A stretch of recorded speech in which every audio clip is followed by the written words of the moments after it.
At the party, everyone was laughing, drinking, and enjoying themselves. The music played softly in the background while groups of friends chatted about work, family, and plans for the weekend. Among them stood Ryan and his wife, Emily, a couple everyone admired for their long marriage. To outsiders, they seemed perfect. But beneath the smiles, Ryan carried the weight of quiet humiliation that no one could see. As the evening went on, the conversation at their table turned toward relationships and fidelity. Someone joked about how men couldn't be trusted once they had money or success. Laughter followed, but then Emily, half drunk and emboldened by the attention, leaned forward and said with a smirk, "Well, even if my husband ever tried to cheat, no woman would want him anyway." The words hung in the air, sharp and cutting. The table erupted with awkward chuckles, unsure how to react. Ryan froze. His chest tightened, and for a moment, he couldn't breathe. Emily laughed loudly, pretending it was harmless fun. "Oh, come on," she added. "I'm just joking." But it wasn't a joke to him. It was a wound disguised as humor, and it stung more than he could show. Ryan forced a smile, trying to play along, but inside, something in him cracked. He had always been the quiet, supportive husband, the one who stood by Emily's side through everything. He had helped her through college, stayed up late during her exams, and even worked 2 jobs to support her dream of starting a business. Yet here she was, mocking him in front of their friends for amusement. After the party, they drove home in silence. Emily hummed to herself, scrolling through her phone as if nothing had happened. Ryan stared at the road ahead, his mind replaying her words over and over. When they reached home, she went straight to bed without a word. He sat alone in the living room for hours, staring at the dim light of the lamp, wondering when respect had vanished from their marriage. Over the next few weeks, Ryan changed. He stopped trying to make Emily laugh, stopped asking how her day was, and stopped planning their weekend outings. He poured himself into his work, arriving early and leaving late. His colleagues noticed his determination, and soon, he was promoted to project manager, a position he had dreamed of for years. Yet, when he came home to share the news, Emily barely looked up from her phone. "That's nice," she said flatly.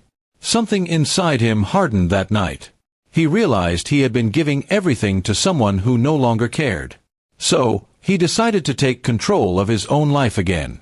He started going to the gym, meeting new people, and finding joy in things outside his marriage. Slowly, he began rebuilding his confidence, the same confidence that Emily's words had crushed. Months passed, and people began noticing the change in him. He looked happier, stronger, more alive. Emily, however, grew distant. Her business had started struggling, and the once proud, confident woman now seemed bitter.